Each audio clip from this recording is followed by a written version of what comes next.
Karibu katika chaneli yako pendwa ya Ulimbo wa Simulizi. Ni katika kipindi chako cha visa na mikasa, kipindi ambacho kinakuelezea visa mbalimbali vinavyotokea nje ya nchi yetu ya Tanzania, hasa nchi za Uarabuni ikiwa Saudia, Omani, Katari na kadhalika.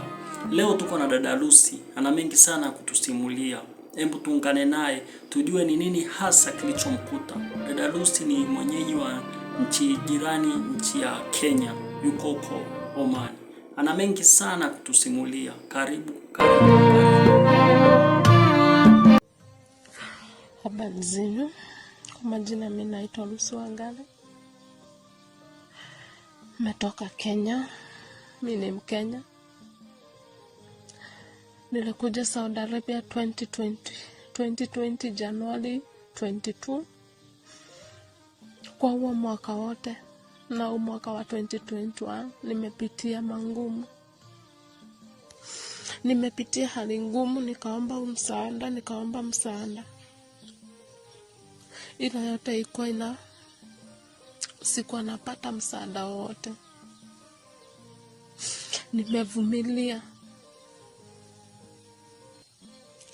Nimevumilia mengi.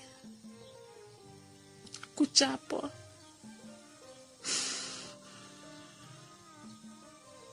Nimechapwa sana. Ila yote nimevumilia. Mateso yote mnasikianga hii Saudi. Nimeyavumilia yote. Kuchapwa, kuwekwa kamba kwa shingo na vurutiwa chini. Kuchapwa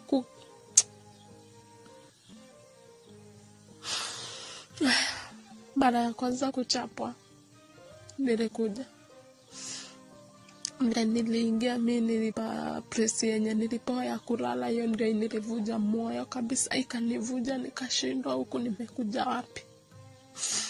Sasa nikiwa mle niliingia mimi nilipa presi yenye nilipewa ya kulala, hiyo ndio nilivuja moyo kabisa, ikanivuja nikashindwa huku nimekuja wapi. Sasa nikiwa mgeni, niko na mwezi. Nikawaambia mimi sitawezana na hii kazi kama sijamaliza hata mwezi. Nataka mnirudishe ofisini, mbadilishwe mimi mpewe mwingine. Wakaniambia ni sawa. Tukaenda hivyo nikalipwa, sikurudishwa. Mwezi wa pili hivyo. Kwa bahati nzuri kulikuwa na kijana wa mama alikuwa na Mkenya mwenzangu. Mimi nilikuwa nimekatazwa simu. Sikuwa na simu. Akakuja na simu. Juu mimi nikobisha Tadrid na Najran.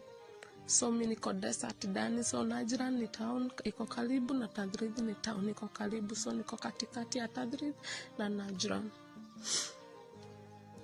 Akakuja akanipatia, nikamwelezea kila kitu. Akaniambia yeye ndiye alifanya walete Mkenya mwenzake. Cause walisema Wakenya wanafanya kazi nzuri. So ndo maana mimi nimekuja, ila alikuwa anatafuta namba yangu bado nikiwa Kenya niambie nisikuje. Lakini hakufanikiwa kuipata. Niambia yeye ndiye alifanya walete Mkenya mwenzake. Cause walisema Wakenya wanafanya kazi nzuri. So ndo maana mimi nimekuja, ila alikuwa anatafuta namba yangu bado nikiwa Kenya niambie nisikuje.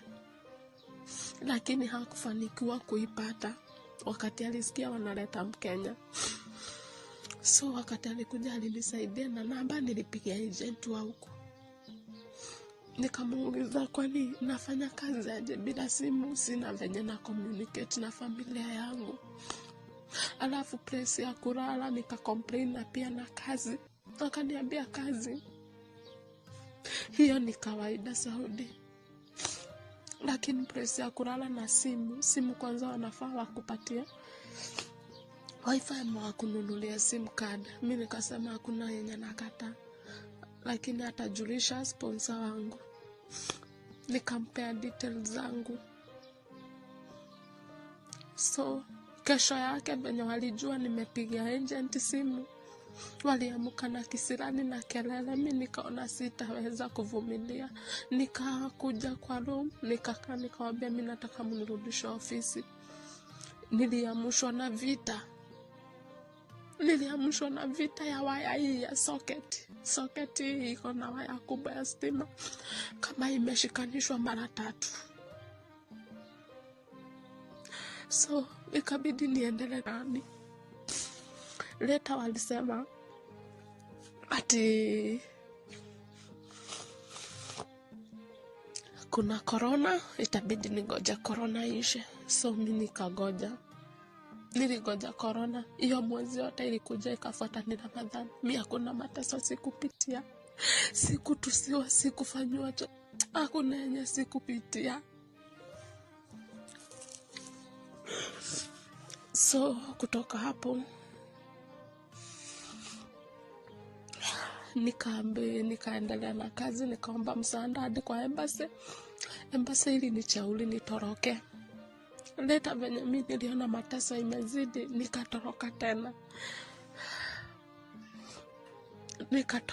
Nilitoroka usiku, ila sikufanikiwa kufika kwa barabara, nikashikwa tena. Nilichapwa, nikawekwa kamba kwa shingo, nikavurutiwa chini, nikachapwa ile yenye hata sikuwa naweza kuamka. Matusi. Sahi hata simu wamechukua, kila kitu. Agent hakusaidia. Familia yangu ikaenda kwa agent. Nilikuja na agent ya Mikana, Anjoga. Akasema anafuatilia, ila hakuniambia chochote. Nikakia kwa kifua, kwa tumbo, kwa mgongo. Sahi niko na shida ya mgongo, si mguu.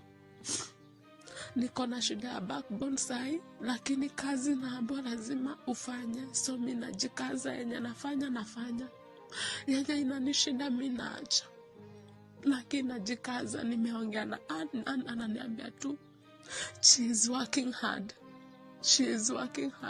Mimi namwambia anajikaza. Kwani unawaka hadi aje? Nishamaliza miezi, hata sasa ni 2. Huu mwezi bado nimemaliza. Mpaka lini?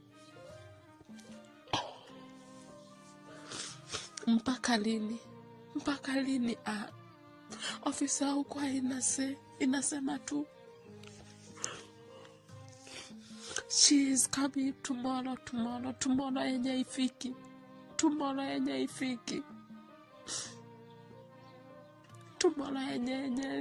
Mimi nimejaribu kwa kila njia mpaka kwa embassy.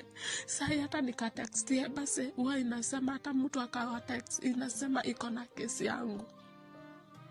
Na kesi yangu nimeipeana mwaka. Mpaka nikashindwa, kwani ya watu wanakuanga msaada, wanasaidia kina nani?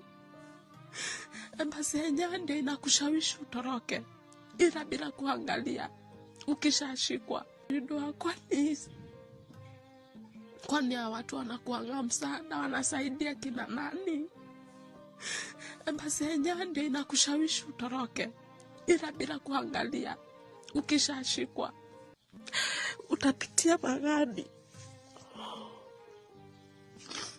Utapitia magani. Huku si Kenya ati utatoroka tu hivi. Siko town ati nitatoroka haraka. Hapana. Kwa kweli nimepitia. Si kwa kulala, si kwa nini. Nimeyapitia. Mimi naomba Ann, na kuomba unitoe huku haraka iwezekanavyo. Mimi niko willing kuacha hii pesa ya huu mwezi. Bora tu nitoke. Kama hii pesa ndio itakuwa imenishelewesha tena, bora nitoke. Nimegoja wiki ingine zimeisha. Ukiniambia tu nikuwe patient, ila afya yangu inakataa. Nimewaambia mimi mwenyewe ni mgonjwa, ila hata nikisema wanaangaliana tu akicheka. Hiyo si kitu inawasumbua. Hiyo si kitu itawasumbua hata kidogo.